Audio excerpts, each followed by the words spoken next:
بسم اللہ الرحمن الرحیم والولاء لہا لأنہ عتق علیہا، اور ولا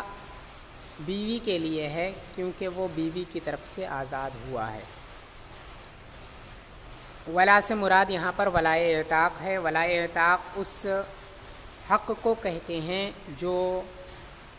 کسی آزاد ہوئے شخص کے ترکے میں سے آزاد کرنے والے کو ملتا ہے۔ یعنی اگر کسی نے اپنا غلام آزاد کیا تو جس غلام کو آزاد کیا ہے اگر اس کا انتقال ہو جائے تو اس کے ترکے میں سے ایک حصہ اس آزاد کرنے والے کو ملتا ہے۔ اسی کو ولائے اعتاق کہتے ہیں کہ کون حقدار ہوگا اس کا، تو حقدار وہی ہوگا جس کے لیے ولائے اعتاق ہوگا۔ تو یہاں پہ ولائے اعتاق جو ہے وہ بیوی کے لیے ہوگا اس صورت میں جب کہ بیوی نے اپنے شوہر کے آقا سے کہا کہ میری طرف سے 1000 روپے کے بدلے میں یا اتنے روپیوں کے بدلے میں میری طرف سے میرے شوہر کو آزاد کر دو، اور آقا نے کہا کہ میں نے کر دیا، تو ایسی صورت میں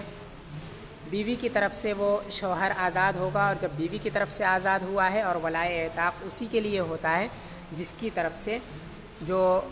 غلام ہے جس کی طرف سے آزاد ہوتا ہے اسی کو ولائے اعتاق حاصل ہوتا ہے۔ ایسا نہیں ہے کہ جو آزاد کرنے والا ہوتا ہے اس کو حاصل ہوتا ہے، کیونکہ ہو سکتا ہے کہ وہ وکیل ہو، اگر وکیل ہے تو اس کو حق حاصل نہیں ہوگا، بلکہ جس کی طرف سے اس نے آزاد کیا ہے اس کو حق حاصل ہوگا ولائے اعتاق۔ یہاں پہ بھی جو اس کا آقا ہے شوہر کا، وہ وکیل ہے بیوی کی طرف سے آزاد کرنے کا، تو چونکہ وہ وکیل ہے اس وجہ سے ولائے اعتاق اس کو نہیں ہوگا، اور آزاد ہونے سے پہلے شوہر کے وہ بیوی کی ملکیت میں آ چکا ہوتا ہے، یعنی آقا کی ملکیت ختم ہو کر کے بیوی کی ملکیت میں وہ شوہر آ چکا ہوتا ہے۔ اسی وجہ سے جو مالک ہے وہ اس کی بیوی ہو جاتی ہے، اور اب آزاد ہوا شوہر تو بیوی کی طرف سے آزاد ہوا، آقا کی طرف سے نہیں، اسی وجہ سے ولائے اعتاق بیوی کو حاصل ہوگا، آقا کو حاصل نہیں ہوگا۔ وَيَقَعُ عَنْ كَفَّارَتِهَا لَوْ نَوَتْ بِهِ أَيْ نَوَتْ بِهَذَا الْإِعْتَاقِ الْإِعْتَاقَ عَنِ الْكَفَّارَةِ يَقَعُ عَنِ الْكَفَّارَةِ، اور اس کے کفارے کی جانب سے یہ آزادی واقع ہو جائے گی اگر وہ اس کی نیت کرے۔ یعنی یہاں پہ جو شوہر کا آزاد کرنا پایا جا رہا ہے، اگر اس آزادی سے بیوی یہ نیت کرے کہ میرے اوپر جو کفارہ ہے اس کی طرف سے میں یہ شوہر کی آزادی جو ہے وہ میرے اس کفارے کی طرف سے ہو جائے جو میرے اوپر لازم ہے، تو وہاں پہ اس کا کفارہ ادا ہو جائے گا۔ یعنی اگر اس آزادی کے ذریعے سے بیوی کفارہ ادا کرنے کی نیت کر لے تو اس سے کفارہ ادا ہو جائے گا۔ ٹھیک ہے، مثال کے طور پہ اس کے اوپر کوئی کفارہ ہے جس کفارے کے اندر ایک غلام کو آزاد کرنا اس پر لازم ہے، تو اس کفارے میں اس کو غلام آزاد کرنا ہے۔ اگر وہی آزادی یہاں پر یہ نیت کر لے کہ میں اپنے کفارے کی طرف سے شوہر کو آزاد کر رہی ہوں، تو یہاں پہ یہ آزادی جو ہے وہ اس کے کفارے کی طرف سے ادا ہو جائے گی۔ اور وجہ یہ ہے کہ یہاں پہ چونکہ مکمل طور پر آزاد کرنا پایا گیا ہے اور اس میں کوئی کمی نہیں ہے، لہٰذا یہ کسی بھی چیز کی طرف سے آزادی واقع ہو سکتی ہے۔ اگر کفارے کی نیت کر لے تو کفارے کی طرف سے آزادی واقع ہو جائے گی۔ اَيْ نَوَتْ بِهَذَا الْإِعْتَاقِ الْإِعْتَاقَ عَنِ الْكَفَّارَةِ يَقَعُ عَنِ الْكَفَّارَةِ، یعنی اگر اس آزادی سے کفارے کی جانب سے آزادی کی نیت کر لی تو کفارے کی طرف سے آزادی واقع ہو جائے گی۔ وَإِنْ قَالَتْ ذَلِكَ بِلَا بَدَلٍ لَمْ يَفْسُدْ وَالْوَلَاءُ لَهُ، اور اگر اس نے یہ چیز بغیر عوض کے کہا ہو تو نکاح فاسد نہیں ہوگا، اور ولائے اعتاق اس کے لیے ہے، ای للسید یعنی آقا کے لیے ہے، ولائے اعتاق آقا کے لیے ہے۔ اور یہ فہذا عند ابی حنیفہ وقضا عند محمد، امام اعظم علیہ رحمۃ و رضوان کے نزدیک ہے، اور ایسا ہی امام محمد علیہ رحمہ کے نزدیک بھی ہے۔ یعنی اگر بیوی نے جو اپنے شوہر کے آقا سے یہ بات کہی تھی کہ میری طرف سے اس کو آزاد کر دو، تو اگر اس نے یہ ذکر نہیں کیا کہ اتنے روپیوں کے بدلے میں یا اس چیز کے بدلے میں آزاد کر دو، یہ اگر نہیں کہا اس نے، تو اب وہاں پر یہ آزادی واقع نہیں ہوگی، بیوی کی طرف سے یہ آزادی واقع نہیں ہوگی، اور جو شوہر ہے وہ آقا کی ملکیت میں ہی رہے گا، اور اسی وجہ سے نکاح بھی وہاں پر فاسد نہیں ہوگا۔ اور وہاں پر بھی شوہر چونکہ آزاد ہو جائے گا، کیونکہ آقا نے اس کے بعد کہہ دیا کہ